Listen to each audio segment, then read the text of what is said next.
Bismillahirrahmanirrahim. Assalamualaikum warahmatullahi wabarakatuh. Alhamdulillah alladzi bini'matihi tatimmus shalihat. Allahumma salli wa sallim ala Muhammadin wa ala alihi wa ashabihi wa man tabi'ahum bi ihsanin ila yaumiddin wa ba'd. Insyaallah dalam kesempatan kita kali ini kita akan mempelajari 3 pondasi utama yang harus kita pelajari dan kita pahami sehingga tatkala kita menjadi hamba Allah Subhanahu wa taala memiliki bekal yang kokoh sehingga diharapkan kita di dalam menjalankan agama Allah selamat sampai kita menghadap kepadanya. Salah satu usul 3 pondasi utama. I'lam rahimakallah, ketahuilah semoga Allah merahmatimu. Artinya adalah memberikan ampunan terhadap dosa-dosa kita yang telah lewat dan memberikan hidayah pada perkara yang akan datang. Ini merupakan doa dari seorang guru kepada muridnya tatkala kita ingin mempelajari ilmu agama. Didoakan dengan rahmah. Kemudian beliau mengatakan annahu yajibu alaina ta'allumu arba'i masaila. Sesungguhnya wajib bagi kita mempelajari 4 perkara. Yang pertama adalah al-ilmu. Yang pertama adalah al-ilmu. Ilmu di sini yang menjadi bagian-bagian daripada ilmu adalah mengenal Allah. Wa huwa ma'rifatullah, yaitu mengenal Allah Subhanahu wa taala. Wa ma'rifatu nabiyhi, dan mengenal nabinya. Wa ma'rifatu dinil Islam bil adillah, dan mengenal agama Islam dengan dalil-dalilnya. Tadi kita mengatakan perkara yang wajib kita pelajari yang pertama adalah ilmu. Jadi ilmu ini adalah hukmu zuhni al-jazimi al-mutabiq lil waqi'. Hukum akal yang kokoh yang mencocoki realita. Sehingga tatkala kita mempelajari ilmu ini kita akan terjauh dari hal-hal khurafat, takhayul, ataupun hal-hal lainnya yang tidak dibangun di atas ilmu. Sehingga tatkala kita mengenal ilmu, maka kita akan mengenal sesuatu yang realita ataupun yang nyata. Dan ilmu yang sesungguhnya adalah mengenal Allah, mengenal nabinya, dan juga mengenal agama Islam dengan dalil-dalilnya. Ini poin pertama yang harus kita pelajari, yang harus kita miliki dari perkara ilmu. Kemudian yang kedua, dari 4 perkara yang harus kita pelajari, yang pertama adalah ilmu. Yang kedua adalah al-amalu bihi. Ats-tsaniyatu al-amalu bihi. Kita beramal dengan ilmu. Sehingga tatkala manusia beramal tanpa ilmu, ini akan tertolak.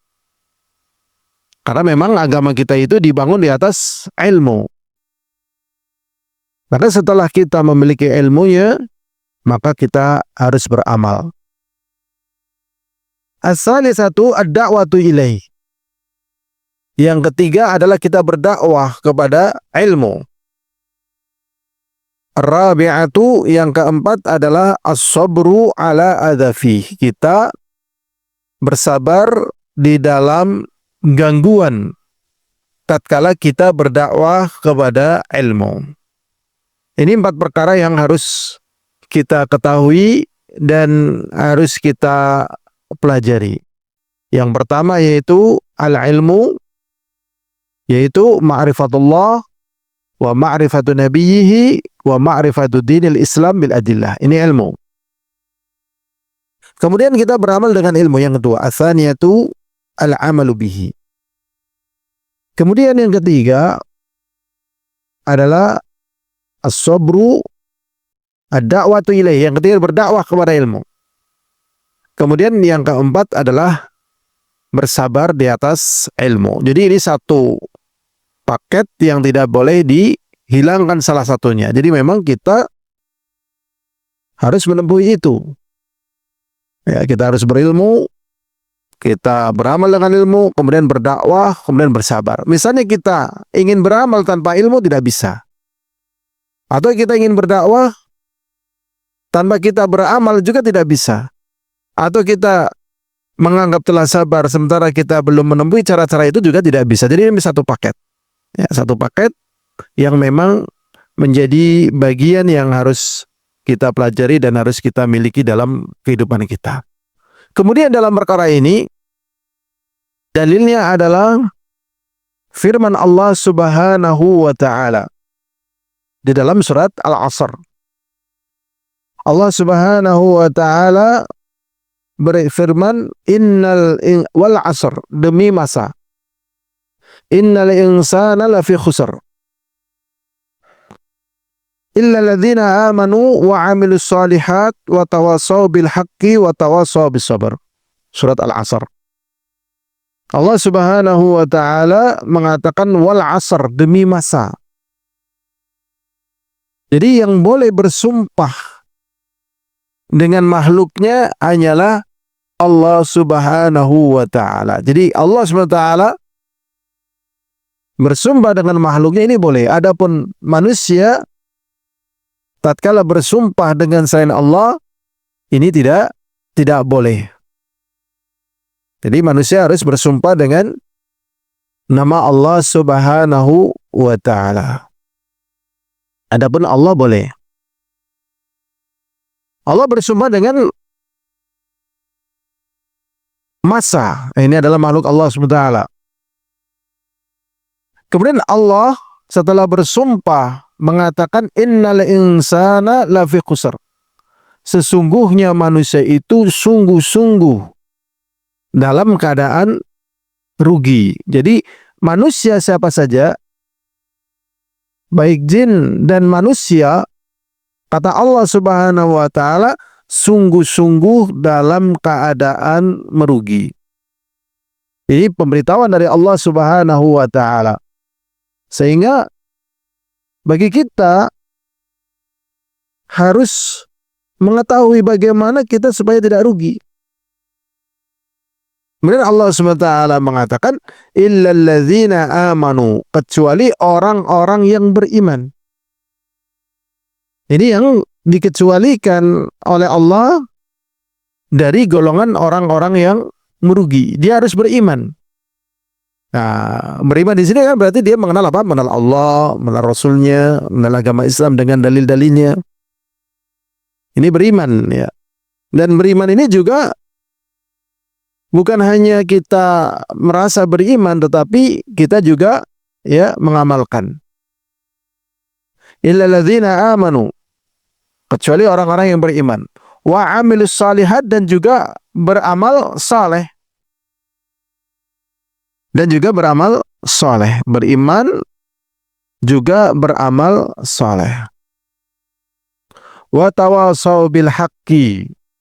Dan kemudian di antara bentuk amalan saleh dan agar tetap beramal saleh adalah saling memberikan wasiat untuk mengikuti kebenaran.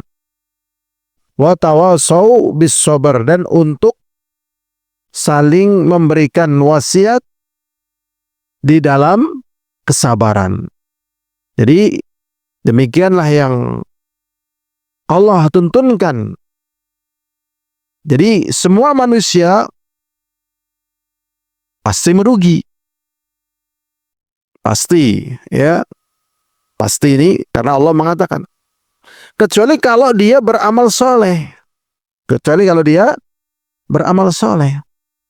Maknanya setelah dia beriman. Dan kemudian setelah beriman dan beramal soleh harus sabar. Kalau tidak sabar maka seluruh kebaikan yang ada ini pun akan hilang. Sehingga beramal soleh ini ya sampai dia bertemu dengan Allah Subhanahu wa Ta'ala.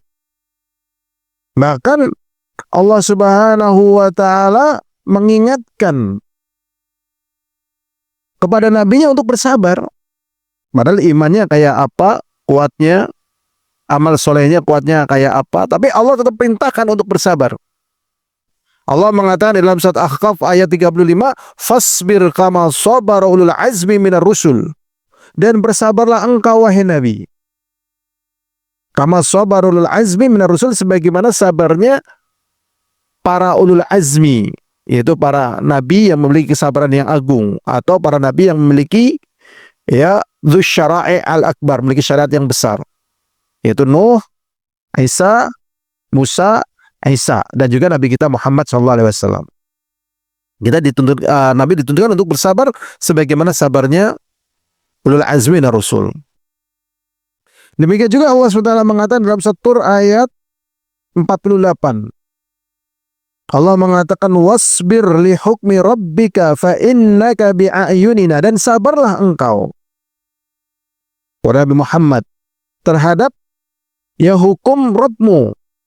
Fa innaka bi'ayunina, sesungguhnya engkau ya berada dalam pandangan mata kami.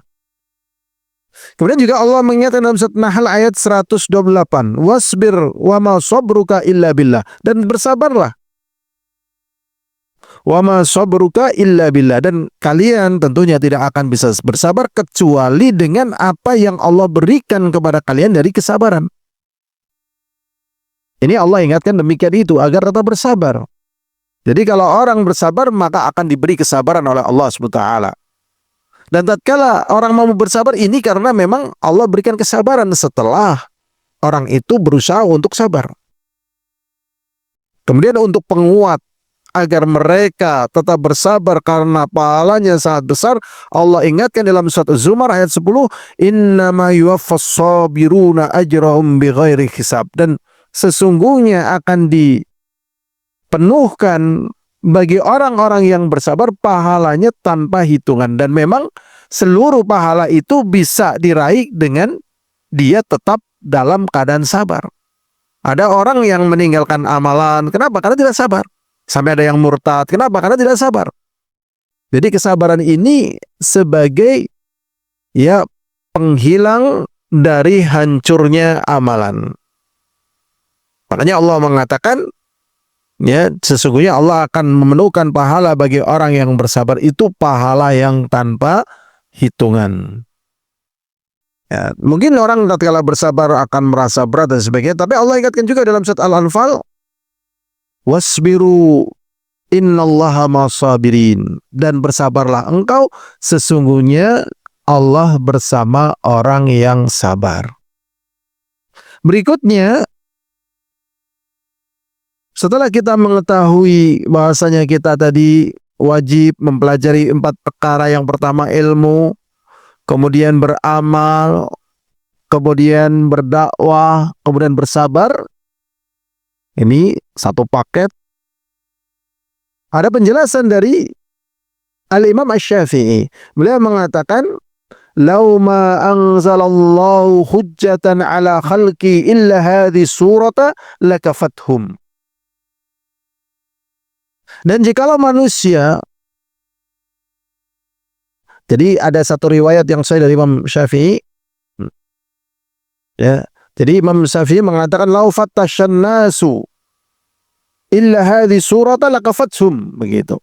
Jikalau manusia memperhatikan dalam kehidupannya ini kecuali hanya surat ini, maka akan cukup bagi mereka untuk mengambil ibrah, mengambil pelajaran, begitu. Karena ada yang mengatakan apa yang dikatakan dari Imam Syafi'i, yaitu lau ma anzalallahu hujjatan ala khalqi illa hadhi surata lakafathum, ini ya lafaz dari lafaz ini ada yang mengatakan dhaif. Yang lebih tepat adalah tadi, jikalau manusia memperhatikan, ya, tidaklah memperhatikan kecuali surat ini, maka cukup. Ya, jadi demikian. Jadi di dalam surat Al-Asr ini sangat bisa untuk menjadi bekal bagi manusia tadi di dalam beriman, kemudian beramal, kemudian berdakwah, kemudian bersabar. Dan Imam Bukhari mengatakan di dalam bab beliau, dalam sahihnya beliau mengatakan babul ilmi qabla al-qawli wal amal. Untuk penguatnya ini, kita itu berilmu dulu baru beramal. Dan ini adalah firman Allah Ta'ala dalam surat Muhammad, fa'lam annahu la ilaha illallah. Ketahuilah sesungguhnya tidak ada ilah yang hak kecuali Allah, wastaghfir li dzambik, dan mintalah ampun terhadap dosamu. Dan makna dari ayat ini, kita fabada bil ilmi qabla al-qawli wal amal. Kita berilmu dulu sebelum berkata dan berbuat. Inilah pentingnya kita mempelajari yang demikian ini. Wallahu a'lam bishawab. Walhamdulillahirabbil alamin. Assalamualaikum warahmatullahi wabarakatuh.